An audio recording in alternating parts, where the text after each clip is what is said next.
Hello students, Rahi Kansara here. और आज हम देखेंगे हमारा डीपीपी नंबर 16 जो कि बेस्ड है हाइपर कॉन्जुगेशन पे। तो हमारा अभी फ़िलहाल हाइपर कॉन्जुगेशन पे डीपीपीज़ हम प्रैक्टिस कर रहे हैं, क्योंकि हाइपर कॉन्जुगेशन भी एक बहुत अच्छा कंसेप्ट है जो हमें बहुत काम आता है आगे की पूरी ऑर्गेनिक केमिस्ट्री में। सो इस पे ज़्यादा से ज़्यादा प्रैक्टिस करना बहुत ज़रूरी है, राइट। सो हम हमारा डीपीपी सॉल्विंग सेशन स्टार्ट करते हैं। यही सेम टाइप के क्वेश्चंस हम देख रहे हैं, बस थोड़ा थोड़ा हम हर क्वेश्चन में थोड़ा थोड़ा ट्विस्ट है। So give the relative stability of the following compounds. हमें पता है कि हम रिलेटिव स्टेबिलिटी कैसे डिटरमाइन करते हैं, तो हम एक ऑर्डर फॉलो करते हैं जो कि है resonance, hyper conjugation and inductive effect. ये एक ऑर्डर यूज़ करके हम ऐसे टाइप के सारे क्वेश्चंस सॉल्व कर सकते हैं, राइट। तो हम स्टार्ट करते हैं। अगर कहीं पे रेजोनेंस होता है तो हम पहले रेजोनेंस देखते हैं, फिर हाइपर कॉन्जुगेशन और फिर inductive effect. Okay, so the first question, इसमें कॉन्जुगेशन मुझे दिख रहा है, मतलब रेजोनेंस हो सकता है। तो यहाँ पे रेजोनेंस हो रहा है और यहाँ पे रेजोनेंस नहीं हो रहा है, तो जो रेजोनेंस से स्टेबलाइज होगा वो ज़्यादा स्टेबल होगा। सो 1 is more stable then 2। Okay, easy. Next one, ये है एल्कीन। तो यहाँ पे ये है अल्फ़ा हाइड्रोजन, अल्फ़ा कार्बन, ये है अल्फ़ा कार्बन एंड यहाँ पे ये है अल्फ़ा कार्बन। ओके, तो यहाँ पे 2 2 4 3 7, तो 7 अल्फ़ा हाइड्रोजन्स यहाँ पे प्रेजेंट है। यहाँ पे ये है हमारा एल्कीन साइट, तो ये है अल्फ़ा कार्बन, ये है अल्फ़ा कार्बन, तो यहाँ पे 4 अल्फ़ा हाइड्रोजन्स प्रेजेंट है। और यहाँ पे ये है हमारा साइट, तो ये अल्फ़ा कार्बन, ये अल्फ़ा कार्बन, तो 2 + 1 3 अल्फ़ा हाइड्रोजन। तो the more the number of alpha hydrogen, more is the stability of the compound because of hyper conjugation. तो 1 2 and 3.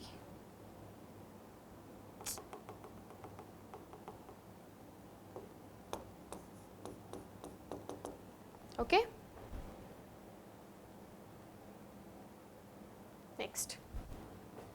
अब पाई बॉन्ड्स दिख रहे हैं, बेंजीन रिंग दिख रही है, मतलब रेजोनेंस कहीं ना कहीं तो मिलेगा हमें।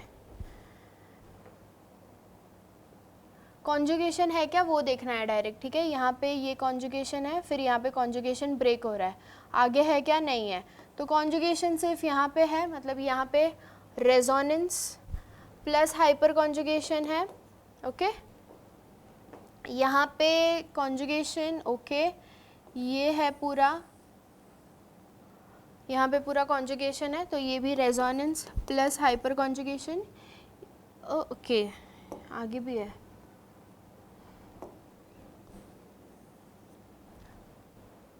तो ये पूरा रेजोनेंस स्टेबलाइज्ड है, और यहाँ पे तो कॉन्जुगेशन ही नहीं है, तो ये तो लास्ट आएगा, है ना, क्योंकि ये सिर्फ हाइपर कॉन्जुगेशन से स्टेबलाइज होगा, रेजोनेंस से नहीं। अब यहाँ पे 2 पाई बॉन्ड्स का कॉन्जुगेशन है और यहाँ पे 4 पाई बॉन्ड्स का कॉन्जुगेशन है, मतलब यहाँ पे रेजोनेंस जो है वो लार्ज एरिया में है और ये कम एरिया में है, इसलिए ये ज़्यादा स्टेबल होगा। तो 2 1 and 3. Okay, next. यहाँ पे देखो, ये वाले में कॉमन क्या है, तो ये बेंजीन रिंग। तो हम नेक्स्ट देखते हैं, ये एल्कीन है, तो यहाँ पे ये अल्फ़ा कार्बन है, ये अल्फ़ा कार्बन है एंड ये अल्फ़ा कार्बन है, ठीक है। यहाँ पे कितने हैं, 3 and 1, 4 अल्फ़ा हाइड्रोजन्स है यहाँ पे। ये है हमारा एल्कीन साइड, ये alpha carbon, alpha carbon, alpha carbon, alpha carbon, 4 and 6, तो 10 अल्फ़ा हाइड्रोजन्स है यहाँ पे, राइट। यहाँ पे ये है एल्कीन, तो this is alpha carbon and this is alpha carbon. यहाँ पे एक हाइड्रोजन होगा और यहाँ पे 2, मतलब 3 alpha hydrogen. More number of alpha hydrogen, more is the stability of the compound. So 2 1 and 3. Okay, next one, ये हमारा आ गया फ्री रेडिकल, है ना। तो यहाँ पे अल्फ़ा हाइड्रोजन्स देख लेते हैं। ये 3 डिग्री फ्री रेडिकल है, ये 1, ये भी 3 डिग्री है और ये 2 डिग्री है, ठीक है। हम डायरेक्ट अल्फ़ा हाइड्रोजन्स देखते हैं। ये है अल्फ़ा कार्बन, ये है यहाँ पे ये वाला अल्फ़ा कार्बन और यहाँ पे ये है अल्फ़ा कार्बन, ठीक है। इसके पास हो गए 3 अल्फ़ा हाइड्रोजन्स।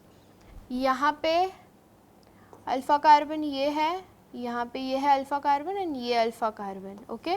तो 2, 2, 4 एंड 1, 5। तो यहाँ पे है 5 अल्फ़ा हाइड्रोजन्स एंड यहाँ पे this is alpha carbon and this one's alpha carbon. यहाँ पे एक हाइड्रोजन यहाँ होगा, यहाँ पे 2, तो मतलब 3 alpha hydrogens. More the number of alpha hydrogen, more is the stability. अब यहाँ पे देखो 3 अल्फ़ा हाइड्रोजन, 3 अल्फ़ा हाइड्रोजन, है ना। तो जब हाइपर कॉन्जुगेशन टाई हो जाता है तो हम क्या देखते हैं, इंडक्टिव इफेक्ट, ओके।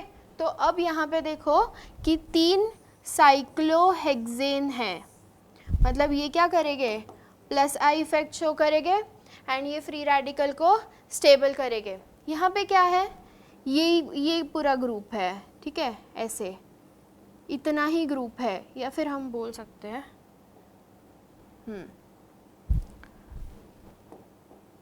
ठीक है।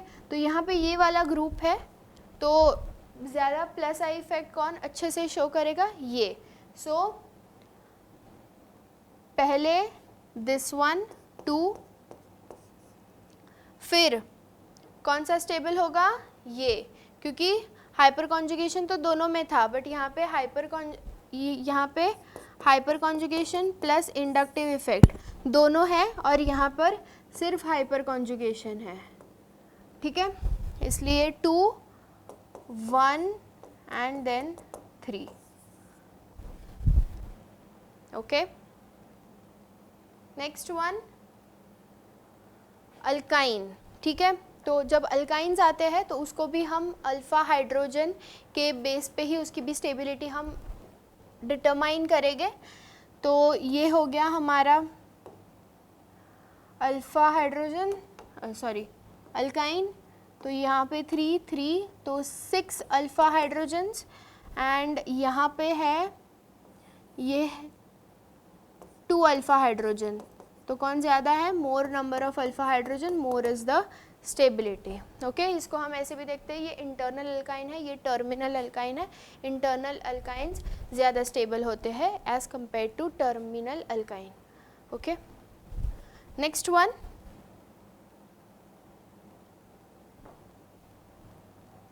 अल्फ़ा हाइड्रोजन्स देखेंगे तो यहाँ पे है 6 अल्फ़ा हाइड्रोजन, सारे ही इंटरनल अल्काइंस हैं।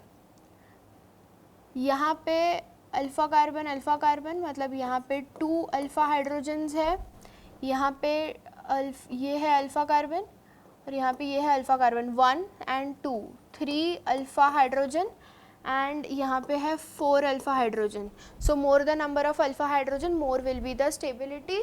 सो 4, 3, 2 and 1, this is the answer, okay. Next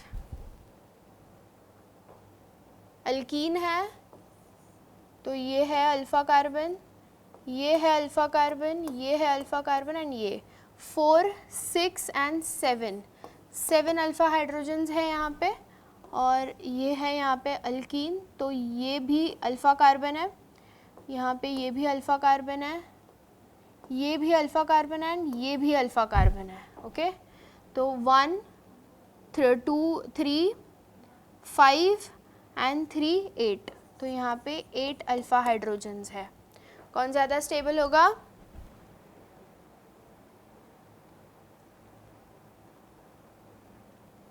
two is more stable then 1। So with this we complete our DPP number 16.